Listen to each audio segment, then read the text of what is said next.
नमस्ते स्टूडेंट, कैसे हैं आप लोग। आपका स्वागत है हमारे YouTube channel English with smile में।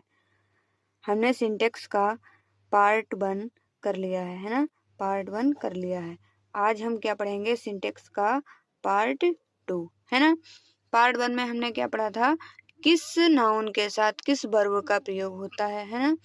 आज हम प्रोनाउंस का सिंटेक्स पढ़ेंगे कि प्रोनाउंस को हमें किस प्रकार से अरेंज करना चाहिए, किस प्रोनाउन के साथ किस वर्ब का यूज करना चाहिए, है ना। ठीक है, तो चलिए बिना किसी देरी के हम शुरू करते हैं अपने सिंटेक्स को। ये क्या है हमारा, ये आपको चार्ट दिखाया जा रहा है। ये चार्ट किसका है, पर्सनल प्रोनाउन का चार्ट है ना। किसका चार्ट है, पर्सनल प्रोनाउन का चार्ट है। ये देखिए, ये हमारे फर्स्ट पर्सन, सेकेंड पर्सन और थर्ड पर्सन। आप जानते हैं ना, प्रोनाउन में फर्स्ट पर्सन होता है, सेकेंड पर्सन होता है और थर्ड पर्सन होता है ना। तो फर्स्ट पर्सन में सिंगुलर नंबर के प्रोनाउन कौन कौन से होते हैं, आई, माई, ठीक है, मी। अब देखिए, आई का जो पजेसिव फॉर्म होता है वो क्या होता है, माई होता है ना। और ऑब्जेक्टिव फॉर्म क्या होता है, मी होता है। ऐसे ही हमारा सेकेंड पर्सन क्या है, यू। आई क्या होता है, फर्स्ट पर्सन। देखिए, फर्स्ट पर्सन, सेकेंड पर्सन और थर्ड पर्सन क्या होता है, पहले चलिए हम यही समझ लेते हैं। फर्स्ट पर्सन कौन होता है, कहने वाला, यानी कि मैं। आप मान लीजिए आप 3 दोस्त हैं, ठीक है, और आप किसी के बारे में बात कर रहे हैं। जैसे कि आप मान लीजिए 2 लोग दोस्त हैं, है ना। 2 आप लोग दोस्त हैं और आप किसी के बारे में बात कर रहे हैं। तो ये यानी कि मैं हूँ, ठीक है। ये क्यों, कौन हूँ, ये मैं हूँ। मैं किसी के बारे में बात कर रहा हूँ, ठीक है। मैं बात किससे कर रहा हूँ, तुमसे कर रहा हूँ। किससे कर रहा हूँ, तुमसे बात कर रहा हूँ। तो ये यू कौन हो गया, ये यू हो गया सेकेंड पर्सन, है ना। यू कौन हो गया, ये यू हो गया हमारा कौन, यू हो गया सेकेंड पर्सन, ठीक। मैं यानी कि आई कौन हो गया, आई हो गया फर्स्ट पर्सन, ठीक है। यानी कि जो किसी बात को कह रहा है वो फर्स्ट पर्सन होता है, जिससे कह रहा है वो सेकेंड पर्सन होता है, और जिसके बारे में कह रहा है, ये दोनों किसके बारे में बात कर रहे हैं, किसी तीसरे के बारे में। जैसे तीसरा कौन है, तीसरा है हमारा ही, ठीक है। तीसरा कौन है, ही, या मान लीजिए शी, है ना, ही या सी। तो थर्ड पर्सन कौन होता है, जिसके बारे में बात की जा रही है, ठीक है। समझ में आया आपको। फर्स्ट पर्सन, सेकेंड पर्सन और थर्ड पर्सन क्या होता है। अब चलिए हम समझ लेते हैं सिंटेक्स को हमारे। तो हमारे सिंटेक्स में क्या है, सिंगुलर जो हम आपका नाउन है, नंबर है, उसमें आई, माई, मी, यू, योर, यू, ठीक है। ही या सी का पॉजेसिव क्या होता है, हिज या हर होता है, और ऑब्जेक्टिव क्या होता है, हिम या हर होता है। ये तो आपको पता है। हमने आपको डायरेक्ट और इनडायरेक्ट सेंटेंस में किसी सब्जेक्ट का पॉजेसिव फॉर्म और उसका ऑब्जेक्टिव फॉर्म क्या होता है ये समझाया है ना। प्लूरल नंबर कौन कौन से होते हैं, बी होता है फर्स्ट पर्सन यानी कि हम, यू सेकेंड पर्सन। अब आप लोग ये मत सोचिएगा कि यू यहाँ पर सिंगुलर में भी है और प्लूरल में भी है। ये हम क्या पढ़ रहे हैं, हम सिंटेक्स पढ़ रहे हैं, है ना। तो सिंटेक्स में हमारा यू जो आपका होता है वो कहीं कहीं पर सिंगुलर की तरह भी प्रयोग होता है और प्लूरल की तरह भी प्रयोग होता है ना। तो प्लूरल में क्या है हमारा, बी, यू, दे, ठीक है। इनका पॉजेसिव क्या होगा, बी का आवर होगा, यू का योर होगा, दे का दियर होगा। बी का ऑब्जेक्टिव क्या होगा, अस होगा, यू का यू होगा, दे का देम होगा, ठीक है। अब चलिए देखते हैं कि इन सिंटेक्स में हम प्रोनाउन को किस तरीके से रखते हैं। सिंटेक्स में हमें प्रोनाउन को रखने के तरीके बताए जाते हैं, है ना। तो चलिए देखते हैं कैसे रखना होता है। रूल नंबर 1 क्या कहता है हमारा, यदि सेंटेंस में भिन्न भिन्न पर्सन एक वचन में आए तो सबसे पहले सेकेंड पर्सन, उसके बाद थर्ड पर्सन और अंत में फर्स्ट पर्सन लिखा जाता है। यानी कि you, she and I were reading in the class. तुम, वह और मैं एक क्लास में पढ़ रहे थे, ठीक है। तो इसमें क्या होगा, आपका यू क्या है, यू हमारा सेकेंड पर्सन है ना। यू क्या है, सेकेंड पर्सन है। सी क्या है, थर्ड पर्सन है, और आई क्या है, फर्स्ट पर्सन है। यानी कि हम कह सकते हैं कि इस प्रकार के वाक्यों में 231 का फार्मूला लगता है। किसका लगता है? 231 का सूत्र प्रयोग करना चाहिए। जैसे मान लीजिए अभी यहाँ पर लिखा होता I see and you were reading in the class, तो ये क्या होता आपका? गलत होता। जब सेंटेंस में एक से अधिक पर्सन हो, ठीक है ना, वो एक वचन में हो, तो हमें किस फार्मूले का यूज करना है?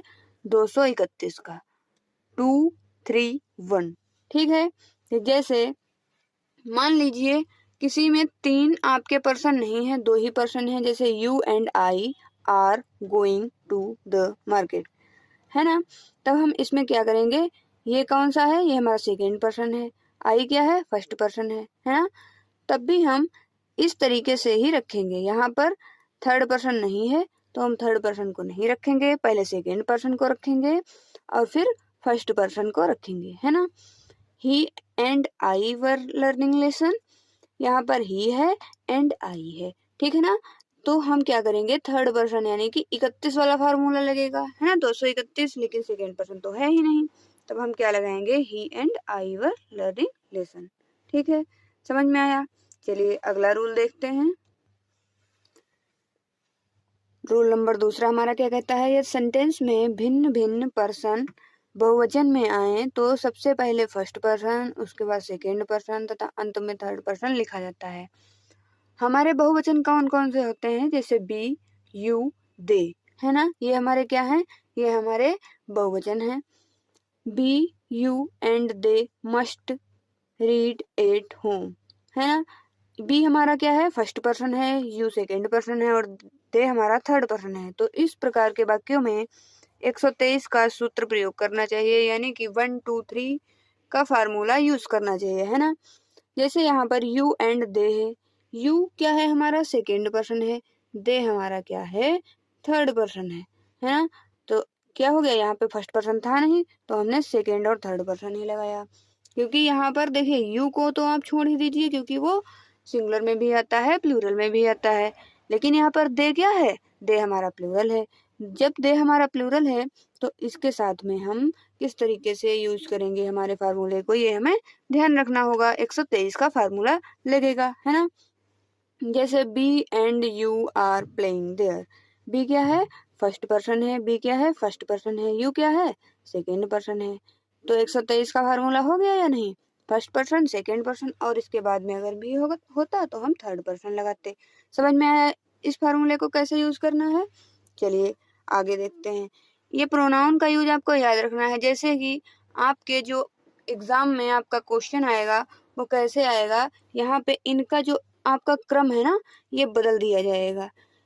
231 या 123 के फार्मूले की जगह इनको उल्टा सीधे कर दिया जाएगा और आप उसमें कंफ्यूज हो जाएंगे। तो इसलिए आपको ये बिल्कुल अच्छे से ध्यान रखने हैं दोनों। ठीक, चलिए हमारा अगला फार्मूला देखते हैं। रूल नंबर 3 हमारा क्या कहता है?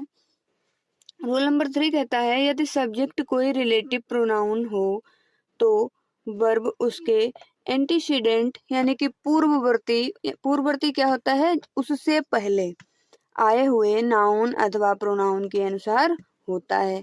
जैसे देखिए जब आप किसी भी डिफिनेशन को पढ़ते हैं तो वो आपको बहुत ही हार्ड लगती है ना।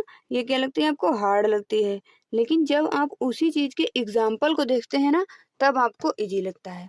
देखिए the man that is here is my friend, ये इनकरेक्ट है। इसमें इनकरेक्ट क्या है? देखिए इसने बताया कि यदि सब्जेक्ट कोई रिलेटिव प्रोनाउन हो। अच्छा रिलेटिव प्रोनाउन क्या होते हैं? रिलेटिव प्रोनाउन हमारे कौन कौन से होते हैं? Who, whom, whose, which, that, what, ये सब क्या है? रिलेटिव प्रोनाउन के रूप में इनका प्रयोग होता है। ठीक है, रिलेटिव प्रोनाउन यानी कि नाउन और वर्ब के बीच में जो हमारे संबंध होते हैं ना वही आपके रिलेटिव प्रोनाउन होते हैं। देखिए यहाँ पर क्या है? The man that is here is my friend, इसका हिंदी में अर्थ क्या होगा कि यह वही व्यक्ति है यहाँ आया है या यहाँ वही व्यक्ति है जो मेरा दोस्त है। ठीक है, लेकिन आप एक बात याद रखिएगा, जो दैट होता है ना वह निर्जीव चीजों के लिए लगता है, जबकि हु मनुष्य के लिए लगता है और द मैन क्या है? मनुष्य है ना। तो द मैन के साथ क्या लगेगा? हु लगेगा। Is here is my friend, यानी कि जो मनुष्य यहाँ पर है यानी कि जो आदमी यहाँ पर है वो क्या है, वह मेरा दोस्त है। It is I who helped you, यह मैं था जिसने तुम्हारी सहायता की थी। ठीक है, समझ में आया? यानी कि मनुष्य के साथ आपका क्या लगेगा, हु का प्रयोग होगा। ठीक है, समझ में आया? चलिए अगला रूल देखते हैं। रूल नंबर यहाँ पर हमारा 4 क्या कहता है, one, everyone, anyone, no one, someone, somebody, everybody, nobody का प्रयोग सिंगुलर वर्ब के साथ ही किया जाता है। ये जो आपके वर्ड दिख रहे हैं ना आपको, इन वर्ड्स का प्रयोग आपके क्या किया जाता है, सिंगुलर वर्ब के साथ ही इन आपके शब्दों का प्रयोग किया जाता है। ठीक है, देखने में देखिए कितने भारी भरकम लग रहे हैं। आप लोग सोच रहे होंगे ये प्लूरल में यूज किए जाते हैं, लेकिन नहीं, इनके साथ सिंगुलर वर्ब का यूज होता है हमेशा। ठीक है, ये आप याद रखिएगा। और आप लोगों को अगर कोई भी वर्ड समझ में नहीं आता है ना, मान लीजिए आपको वर्ड समझ में नहीं आया या आपको कोई चीज पूछनी है, तो आप कमेंट करके हमसे वो चीज बिल्कुल पूछ सकते हैं। हम आपके कमेंट का जवाब जरूर देंगे। ठीक है, तो आप बेझिझक कमेंट करके हमसे पूछिए और हम आपके क्वेश्चन का आंसर जरूर देंगे। ठीक है, देखिए जैसे एग्जाम्पल यहाँ पर क्या है, एवरीबडी नोज सरदार वल्लभ भाई पटेल, यानी कि सरदार वल्लभ भाई पटेल को हर व्यक्ति जानता है। ठीक है, यहाँ पर नोस का प्रयोग किया गया है, यानी कि ये क्या है, ये हमारी सिंगुलर वर्ब है ना, क्या है, हमारी सिंगुलर वर्ब है। ठीक, ये आप बिल्कुल इन वर्ड्स को तो आप बिल्कुल समझ लीजिए, ये आपके मोस्ट इम्पॉर्टेंट वर्ड्स हैं, है ना, क्योंकि ये आपके प्रीवियस ईयर क्वेश्चंस हैं, है ना, प्रीवियस ईयर क्वेश्चंस हैं जो आपकी बोर्ड परीक्षा में पूछे गए हैं। अगला रूल नंबर देखते हैं, रूल नंबर 5, किसी भी प्रोनाउन का पर्सन, नंबर, जेंडर अपने एंटीसेडेंट यानी कि पूर्ववर्ती नाउन या प्रोनाउन के अनुसार होता है। देखिए जैसे यहाँ पर क्या है हमारा, one must love one's country, यानी कि प्रत्येक व्यक्ति अपने देश से प्रेम करता है, प्रेम करना चाहिए उसे, है ना।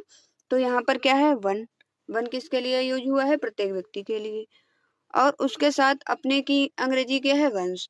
इसका मतलब ये है कि अगर यहाँ पे ही होता तो यहाँ पर हिज होता, सी होता तो यहाँ पर हर होता, है ना। तो इस तरीके से कोई भी आपका प्रोनाउन या का कोई भी पर्सन है, वो आपके क्या है, अपने पूर्ववर्ती के अनुसार होता है। ठीक है, समझ में आया? चलिए अगला रूल नंबर हम देखते हैं। रूल नंबर 6 हमारा क्या कहता है, रूल नंबर 6 कहता है कि इट से दूरी, समय, मौसम या अन्य प्राकृतिक घटना, नेचुरल इंसिडेंट्स का बोध कराया जाता है। इट क्या होता है, इट हमारा दूरी को बताता है, समय को बताता है, मौसम को बताता है, और भी बहुत सारी जो नेचुरल चीजें होती हैं उन सबको हम इट से रिप्रेजेंट करते हैं। जैसे जब वर्षा होती है तो हम उसके लिए भी इट का प्रयोग करते हैं, है ना। इस तरीके से इट इज 12 मील्स टू गोला फ्रॉम हेयर, यानी कि यहाँ से 12 मील्स यानी कि 12 किलोमीटर दूर क्या है, गोला है। तो हम यहाँ पर किसको दिखा रहे हैं, यहाँ पर हम दूरी को दिखा रहे हैं, है ना, दूरी को दिखा रहे हैं, किससे, इट से। ठीक है, समझ में आया? तो ये आप ध्यान में रखिएगा कि अगर कहीं पे दूरी है तो वहां पर क्या लगेगा, इट लगेगा, ना कि दिस दैट, ये सब नहीं लगेगा, है ना। चलिए आगे देखते हैं, हमारा अगला रूल क्या कहता है। रूल नंबर 7 हमारा है डिस्ट्रीब्यूटिव प्रोनाउंस, यानी कि विभाग सूचक सर्वनाम, ईच, एवरी, वन, आइदर या नाइदर का प्रयोग होने पर इनके साथ सिंगुलर वर्ब का प्रयोग किया जाता है। अगर आपको ईच, एवरी, वन, आइदर या नाइदर दिख रहा है कहीं पर, तो इनके साथ किसका प्रयोग किया जाता है, आपका सिंगुलर वर्ब का प्रयोग किया जाता है ना। जैसे एवरी मैन एंड वुमेन, अब देखिए एवरी मैन एंड वुमेन, प्रत्येक आदमी और औरत। अब यहाँ पर तो आप सोचेंगे ना, एवरी मैन एंड वुमेन लिखा है तो वर्ब क्या लगेगी, यहाँ पर बर होना चाहिए, है ना। लेकिन नहीं, यही तो सिंटेक्स का यही मेन मतलब ही होता है कि आप किस शब्द के साथ किस वर्ब का, किस नाउन के साथ किस वर्ब का, किस प्रोनाउन के साथ किस वर्ब का यूज करते हैं ना, यही हमें देखना होता है। तो every man and women was invited in the function, है ना, प्रत्येक व्यक्ति को इनवाइट किया गया है किसमें, फंक्शन में। ठीक है, ध्यान में आया, याद रखिएगा। चलिए देखिए रूल नंबर 8 हमारा क्या कहता है, ईच अदर का प्रयोग दो व्यक्तियों अथवा वस्तुओं के लिए किया जाता है। ईच अदर का प्रयोग हम कब करते हैं, जब किसी दो व्यक्ति या वस्तुओं की बात की जाती है, जैसे lord Krishna and Sudama loved each other, या brother and sister loved each other, यानी कि भाई और बहन एक दूसरे से प्यार करते हैं, या भगवान कृष्ण और सुदामा एक दूसरे से प्यार करते थे। ठीक है ना। इस तरीके से आप क्या करते हैं, जब दो व्यक्तियों के बीच की बात होती है तब हम क्या लगाते हैं, ईच अदर लगाते हैं। ठीक है। और जब एक से अधिक व्यक्तियों की बात होती है, यानी कि दो से अधिक व्यक्तियों की जब बात होती है तब हम क्या लगाते हैं, वन अनदर का प्रयोग करते हैं, है ना। जैसे आपको बताएं, जब आप वन अनदर का प्रयोग हमें कब किया जाता है ना, चलिए देख, जैसे हम लिखते हैं मोहन, सोहन, राकेश, रोहन, मोहन, मोहन लिख गया ना, मोहनी, लव, वन, वन अनदर, यानी कि जब हमारे पास दो से अधिक व्यक्ति होते हैं तब उनके लिए हम एक साथ में रखने के लिए उनको क्या लगाते हैं, वन अनदर लगाते हैं। ठीक है, समझ में आया। यानी कि अगर हमारे पास केवल दो व्यक्ति हैं तब हम क्या लगाएंगे, ईच अदर लगाएंगे, है ना, ईच अदर लगाएंगे। और अगर दो से अधिक व्यक्ति हैं तब हम क्या लगाएंगे, वन अनदर लगाएंगे। ठीक है, ये आपको बिल्कुल अच्छे से ध्यान में रखना है। चलिए अगला रूल देखते हैं। देखिए अब हम पढ़ेंगे सिंटेक्स ऑफ एडजेक्टिव। एडजेक्टिव क्या होता है, जो हमारे नाउन एंड प्रोनाउन को क्या करते हैं, प्रोनाउन को क्या करते हैं, क्वालिफाई करते हैं, है ना। प्रोनाउन को क्या करते हैं, क्वालिफाई करते हैं, वो क्या होते हैं, हमारा एडजेक्टिव होते हैं, है ना। ये तो आप लोगों को पता ही है। अब हम जानते हैं कि किस तरीके से हमें सही एडजेक्टिव के साथ सही वर्ब का यूज करना होता है।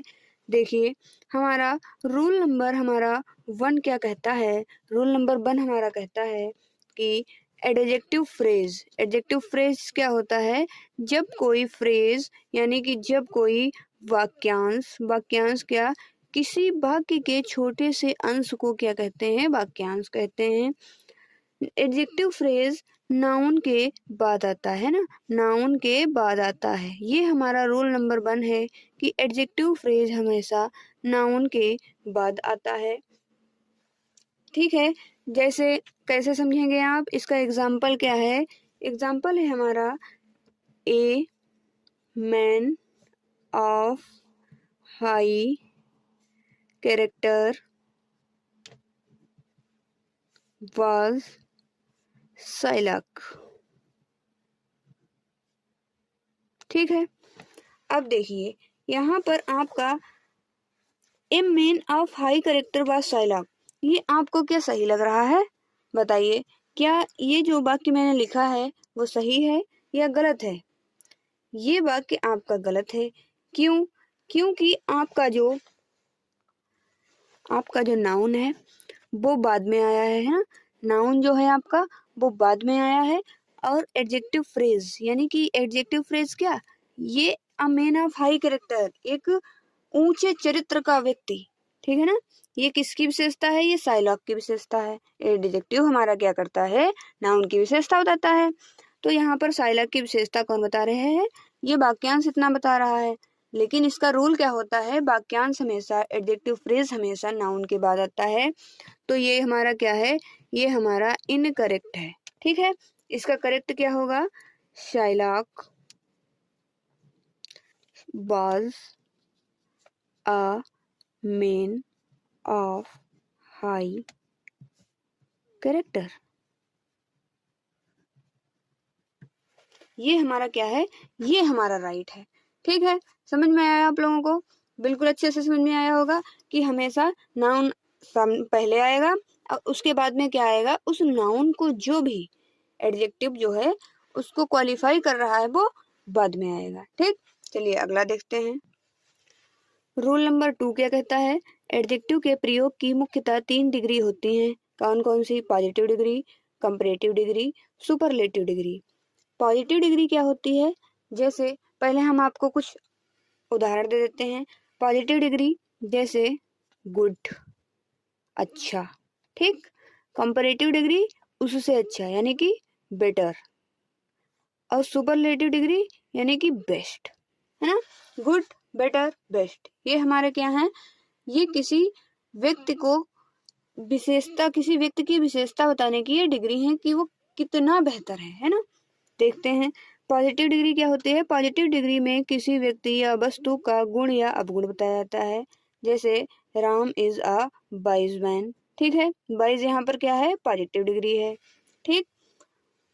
जो पॉजिटिव डिग्री होती है वो हमेशा क्या होती है, ऐसे ही रहती है एज इट इज, ठीक है। देखिए अब कंपैरेटिव और सुपरलेटिव डिग्री में क्या बदलेगा।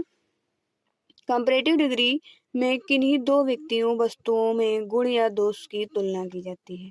कंपैरेटिव डिग्री क्या होती है, इसमें किन्हीं दो व्यक्तियों वस्तुओं में गुण या दोष की तुलना की जाती है। देखिए कैसे, Shyam is visor then Ram. Shyam क्या है, राम से अधिक वाइजर है यानी कि बुद्धिमान है। याद रखिए कंपैरेटिव डिग्री में हमेशा देन का यूज होगा, ठीक है।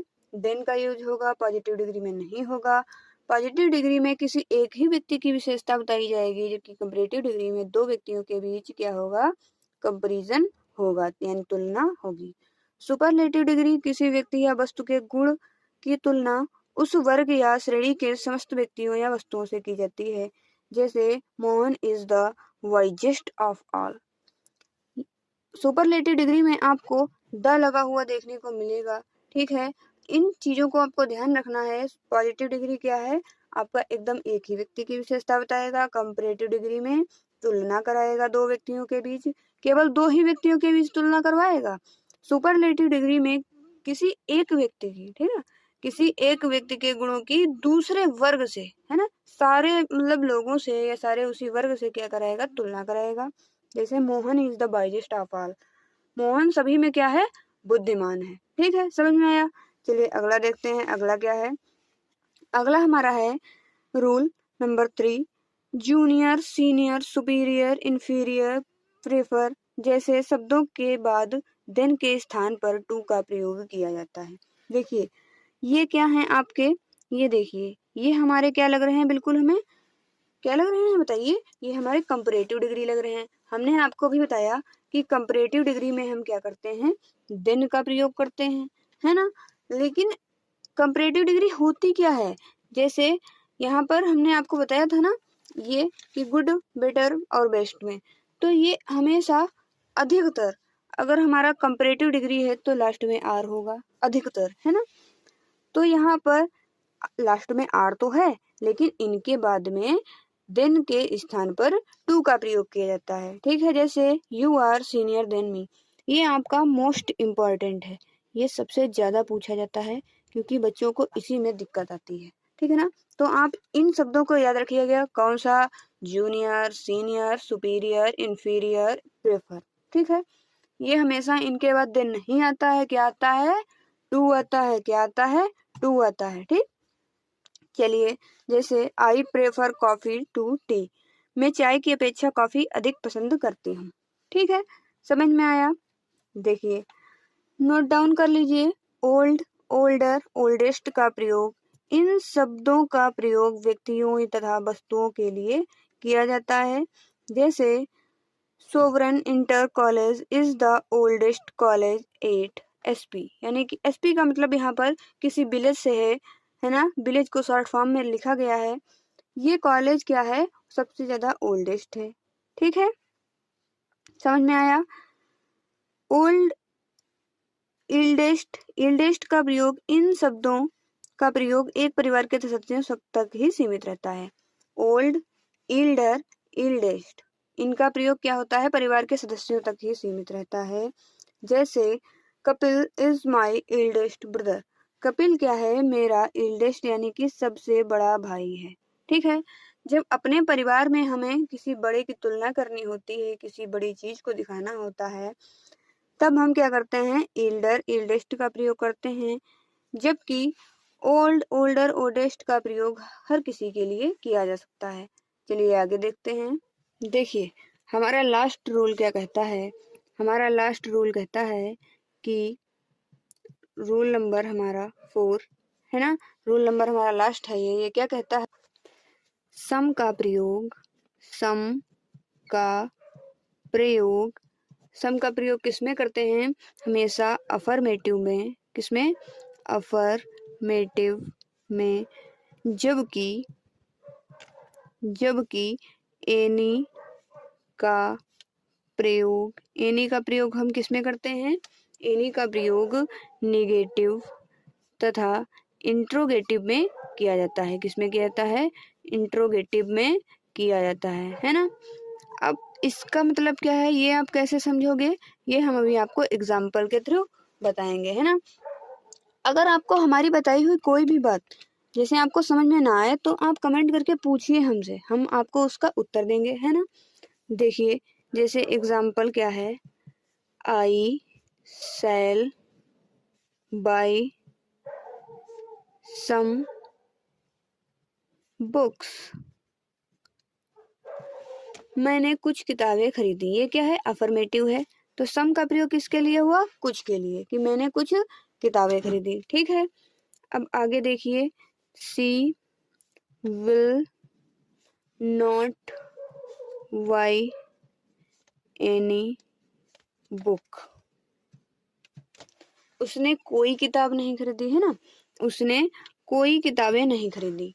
अब यहाँ पर क्या हो गया आपका, यहाँ पर जब आपको अफर्मेटिव के लिए कुछ का प्रयोग करना है तब हम किसका प्रयोग करेंगे, सम का प्रयोग करेंगे, और वहीं अगर हमें निगेटिव के लिए किसी कुछ का प्रयोग करना है तब हम एनी का प्रयोग करेंगे। ये आपको समझ में आ गया, ये आपका क्या है, ये आपका लास्ट रूल था।